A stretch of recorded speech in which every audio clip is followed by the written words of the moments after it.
Humpers. We are going to do a tag video with a microphone that isn't plugged in. I did buy this because I thought it was going to increase, just improve my audio, and then I found out doing audio is an absolute faff.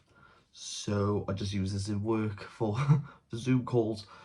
This book tag was created by CJ Reed, I'll link her down below, and we're just going to talk about how crap some book covers are.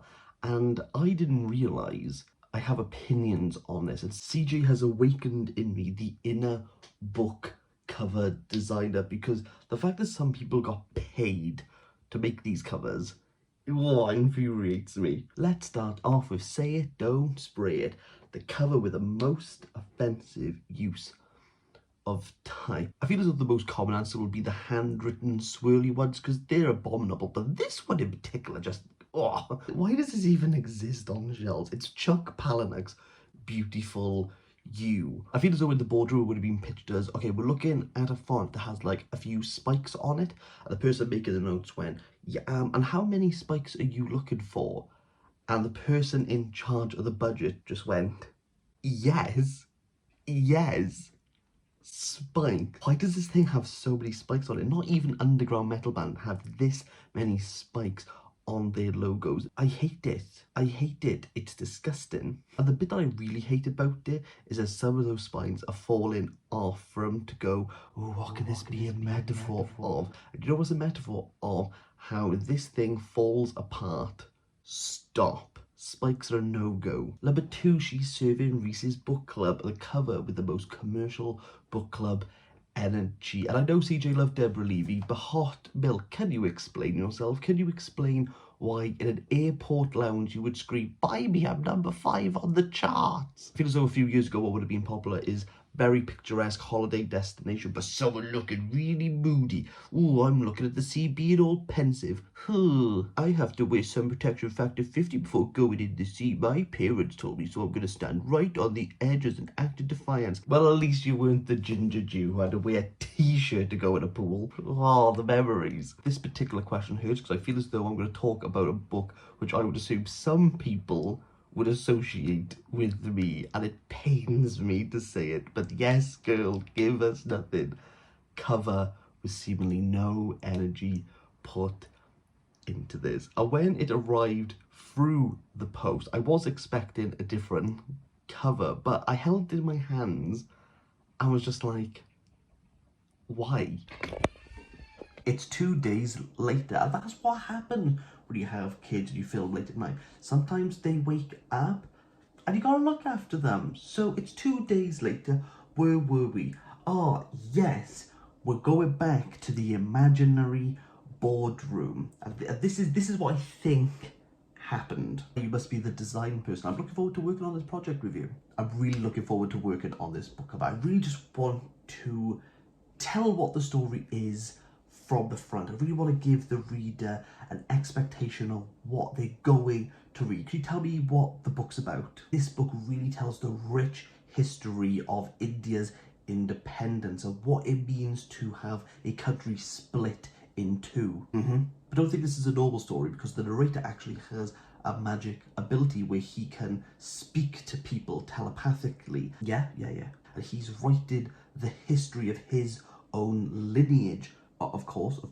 What else? Oh yeah, there's a lot of talk about the tension between the Islamic and the Hindu faith and how this split of the country really did pull people apart. There's also language barriers and how culture and language are at times intertwined, but also are able to rupture at the seams. The author does a really good job of subverting all of that in order to bring discussion. This book was the first criticism of Indira Gandhi, and especially of the emergency period. So conflict. We really need to tell people about history, conflict, culture, language. This is what I got. Out of anything they could have pulled from this book, they went with spices. What an absolute waste. Absolute farce. What really frustrates me is that in Waterstones and any second-hand bookstore that I come across Midnight's Children, this one is always there, and I hate it. As soon as I'm able to go into a store, I will be buying a good covered copy of Midnight's Children, because this is beige to the max. Question 4. A face only a mother could love. A cover that's so hideous, but the book is so good that you can't help keep it. I don't feel as though I need to explain anymore. I'm just going to show you on the screen Robert Newton's Peck, A Day No Pigs Would Die. No one's buying that on cover alone, though I'd highly recommend it. It's a little bit like Babe and Ludi Fantastic, and I cried during the last pages because I was emotionally attached to that pig. Question 5, and I'm gunning for a whole production line of these because every time I see these damn covers on shelves, I sag on the inside. Take one thing off before leaving the house. A cover that could use one less element. I'm not asking for these books to take one thing off. I am asking them to go to a nudist beach because there is so much going on here that I hate. Yeah, that's right. Science fiction masterworks. What are you doing? Who's buying these stupid covers? Because they're everywhere. No one is waiting with bated breath outside of a bookstore or at home with their finger devilishly poised over buy now, or even pre-order now, for a book like Theodore Sturge's More Than Human. What are these covers? No one likes these covers, and if you do, why? I really do need to calm down, but this question brings up something that I really don't understand in recent book cover trends. This is Hypebeast, a cover that is clearly going for all the trends. Let's just put up here the profits. It's not the colour palette and it's not the landscape that frustrates me. It's this silhouette of a face. Why on earth is there this trend where if you are a black author, we have to put a silhouette or a face on the cover? Why is this a thing?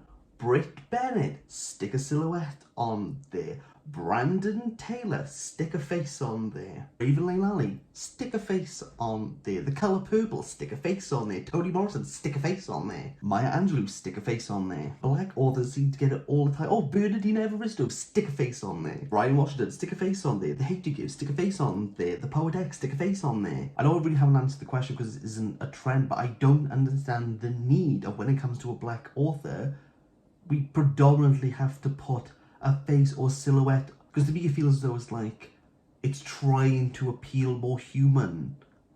I don't get it. I don't like it. The market of black authors' works needs to change because I hate it. I stop putting faces on things. I absolutely adore this tag. Therefore, I am tagging Sean the Book Maniac, Doom Antidote, Man Carrying Thing, Jyotsna Redeemer, Draw Your Book, and The Book Bully. I'll leave all those channels down below, and I'm just looking forward to people ripping on book covers. Oh, Gunpowder Fiction and Plot, you have to do this. This is primed at you. Bye.